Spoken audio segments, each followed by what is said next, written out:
Hello, welcome to Loremaster's Lair. Well, the new Loremaster's Lair. Back out in the world after almost 2 years of doldrums. Either way, I'm your Loremaster, here today to start a month-long project. This is the month of the ever-famed Valentine's Day after all, so I am celebrating with a month which has nothing to do with love. In fact, I am starting out instead with a god of war. Blood for Gorham! God of strength, of battle, and of weapons. Let's charge forth. As per usual, let's start with where you can arm yourself with knowledge about all Lord and Iron. As usual, the basics can be taught from both editions, Gods and Magic. Full information was first published in Book 5 of Kingmaker, titled War of the River Kings, as one does. This information was also returned in the book Inner Sea Gods. As a chaotic neutral deity, additional information can be found in our old friend Faiths of Balance, despite Gorham's complete lack of such. For Divine Realms, we have Planar Adventures to map out the information.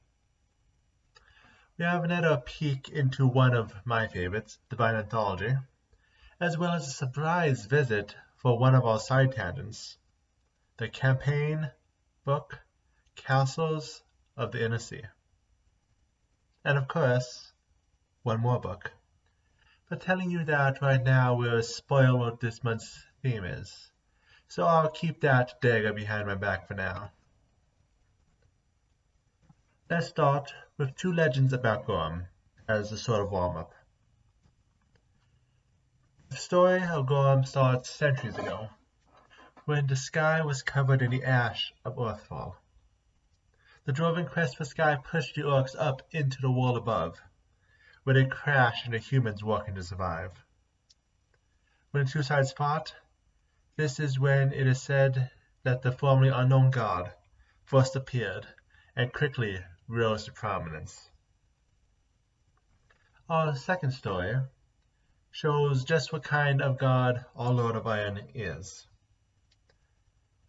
Once there was a mole who made a foolish deal with the Malbronk Alicenio to take an untakeable castle.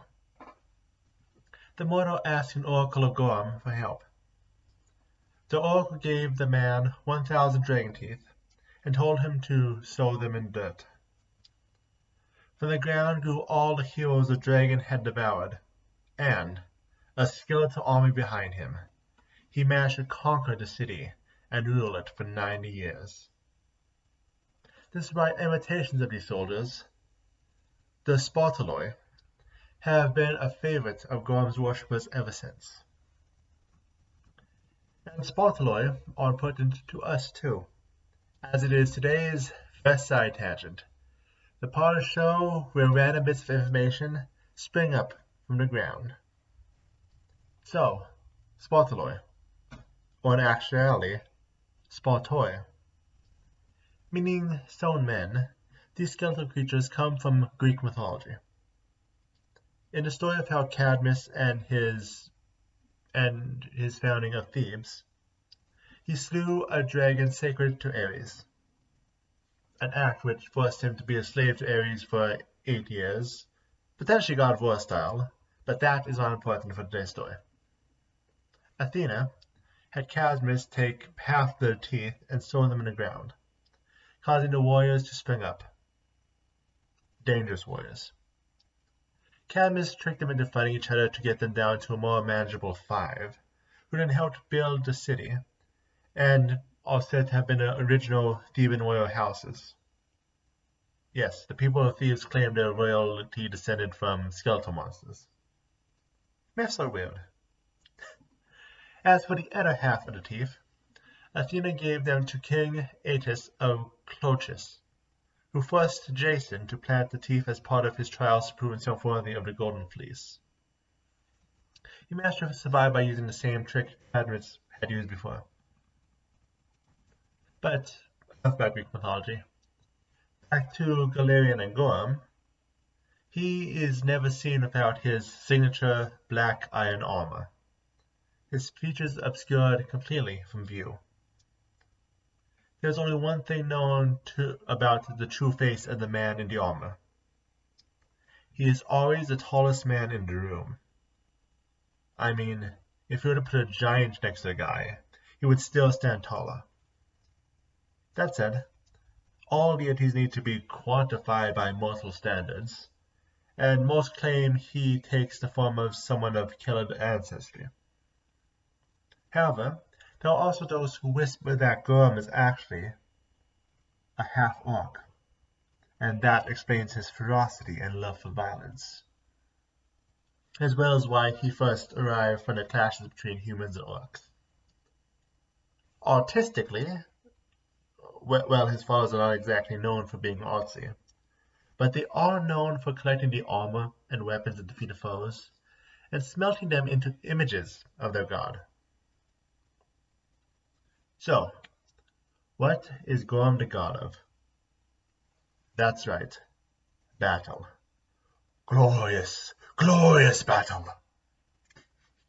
It is claimed that if battle should ever end on Golarion, Gorham will leave, both middle fingers fully extended. I added that last part, but this is Gorham. This is probably underselling his response. He understands the need for rogues and archers and siege technicians, but his domain is face-to-face, fist-to-fist, sword to sword, battle till the end. That said, he is not a god of murder. Innocents and invalids have no place on the battlefield, and those who surrender should be given quarter.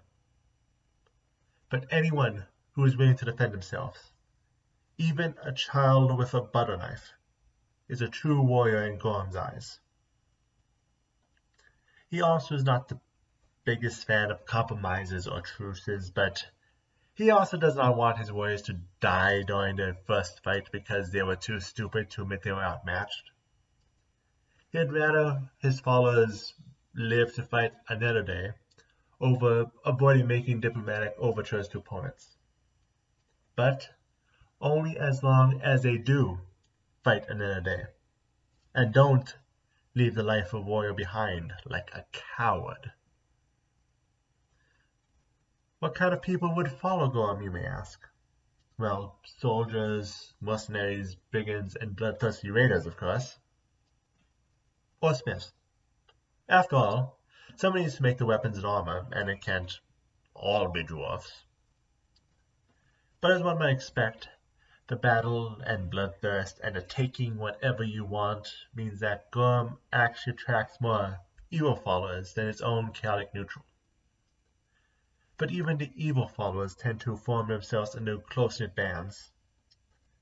The unofficial rule of those who fight together becoming allies is a practice that has been known to be older than Gorham himself. Outside of battle, Gorham does not really care much about his faith. Marriage? Sure, do whatever you want. Gender roles? Tell that to the edge of my sword. Though people swearing not to marry until someone beats them in combat is a common practice in the faith, it still is not pure fighting enough for Gorham to actually care. How are the priests of Gorham any different from his regular followers? Spoilers, they are not. A priest makes it their duty to fight once every day, whether it be as a warrior on the battlefield or as a bodyguard in civilized places. Some even become members of local watches or monster slayers, not to protect the innocents, but to punch something. Duels are also acceptable forms of this daily tithe. Formal dress in the faith is spike armor, usually full plate, but Gorham is not so cruel that he does not understand the need for something lighter on a summer's day. And for the hierarchy of the church, do I even need to tell you how one earns the top spot? fight as many enemies as possible, including rival priests, and be the last one standing. Would it surprise anyone if I told them the temples of Gorham are typically battle-ready fortresses, stocked with weapons and with armor, as if they were expecting an invasion the next day? Most of the time they do not even make the armor, just collected from those willing to sell it, or from warriors that worshippers themselves have killed. Shrines, on the other hand, are usually just a helmet on a pile of rocks, or a sword jammed into the ground. Sometimes these shrines are grave markers, while others the center of a legendary battlefield.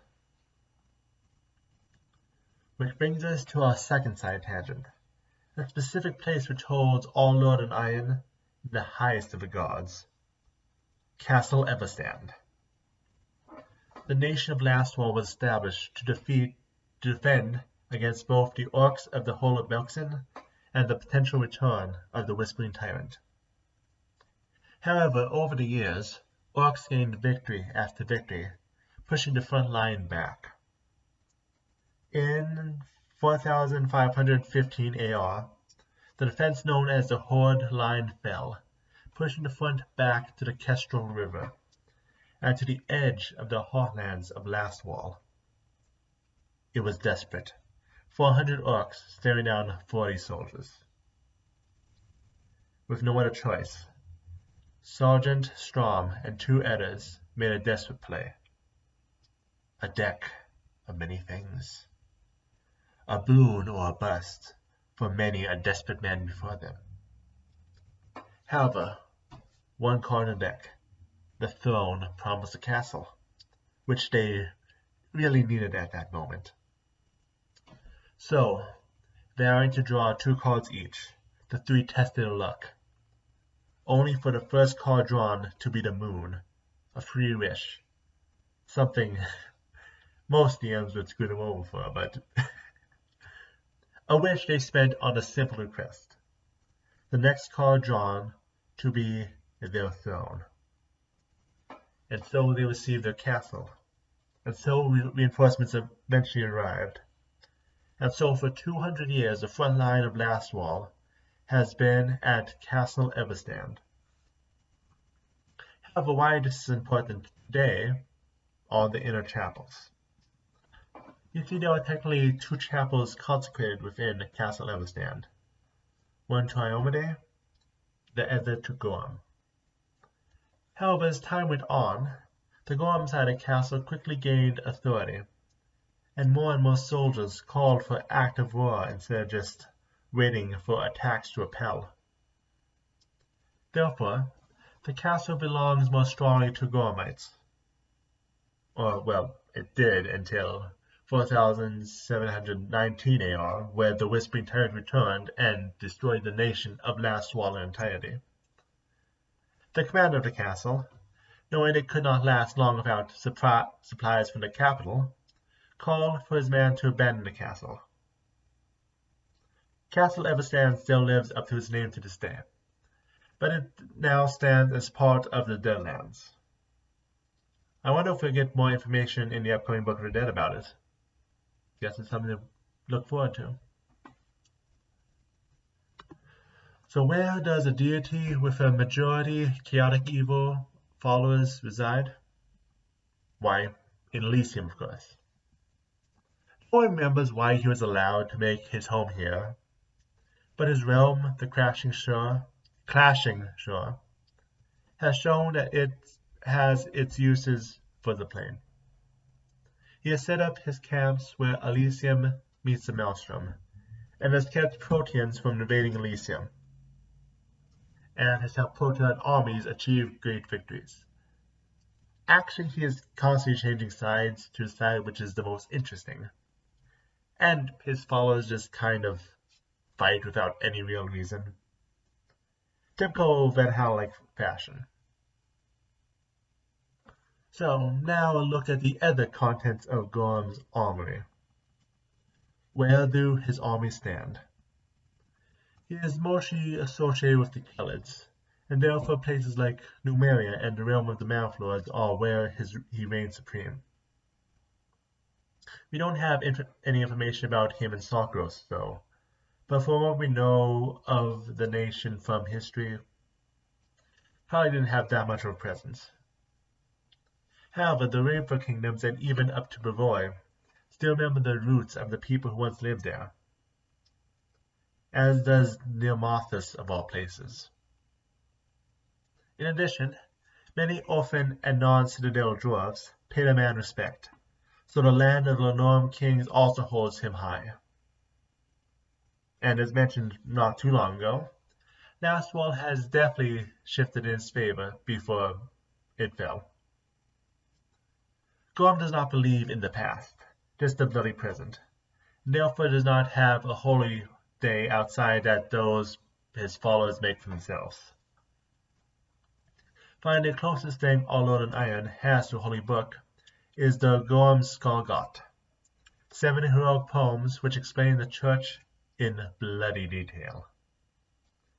They are written to be recited alongside drumbeat, and are made to follow the same beats regardless of the translation, with notes that some translations suffer for this.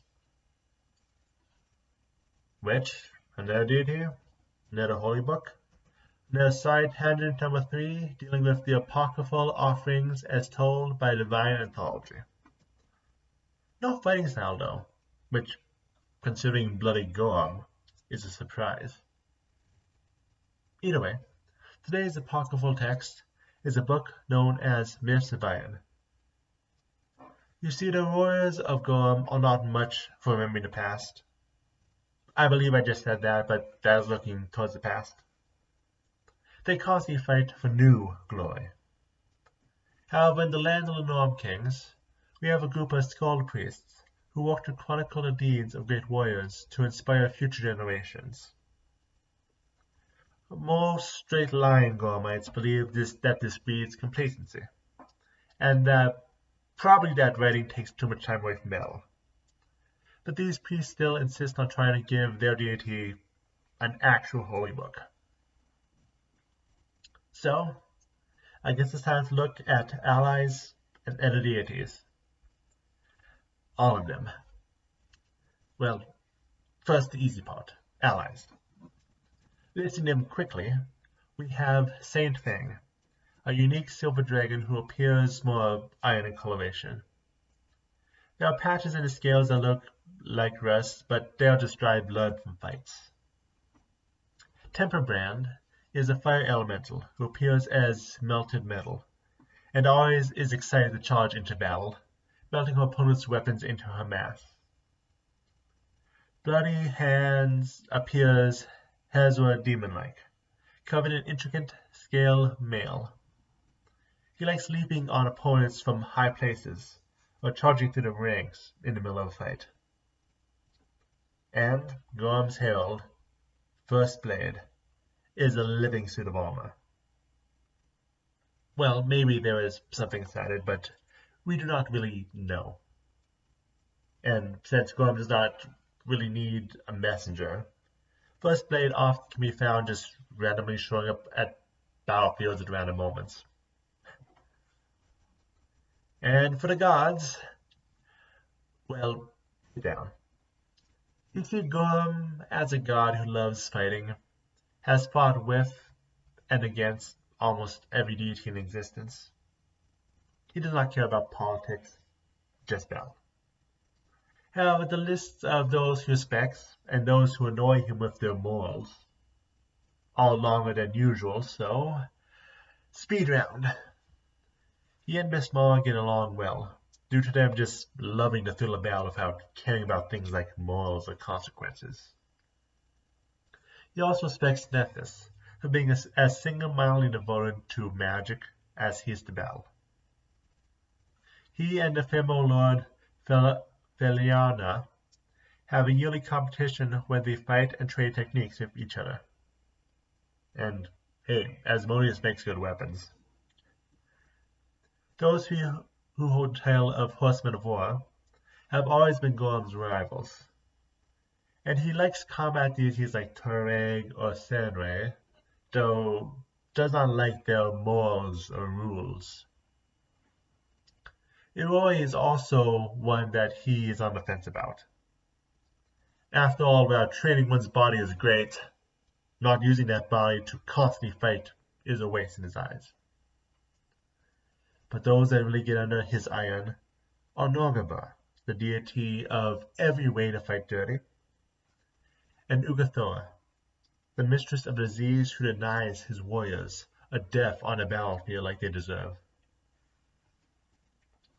Which brings us to our last side tangent of the day, getting the drop on the rest of the month. As I hinted at in the beginning, this is part of a theme month. But what theme is Gorham a part of? As mentioned earlier, some speculate under his armor he is part orc, making him a distant cousin to the orcish pantheon.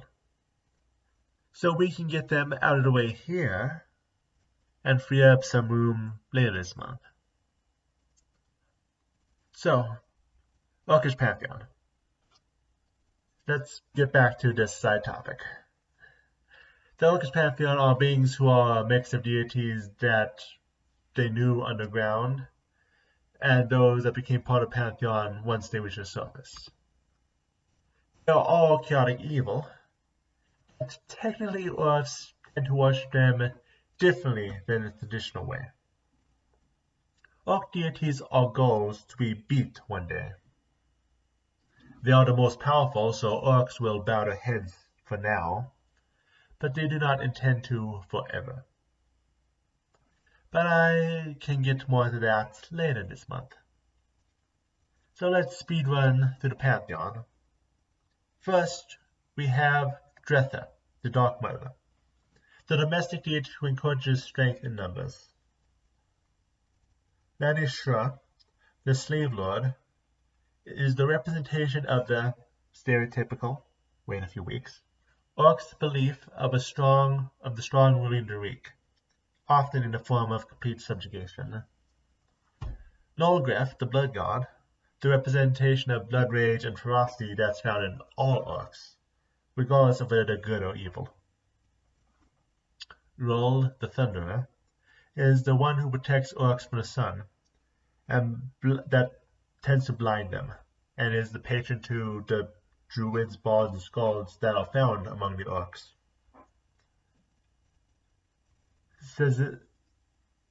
Zelrayan, god of fire, is also the orcish god of magic.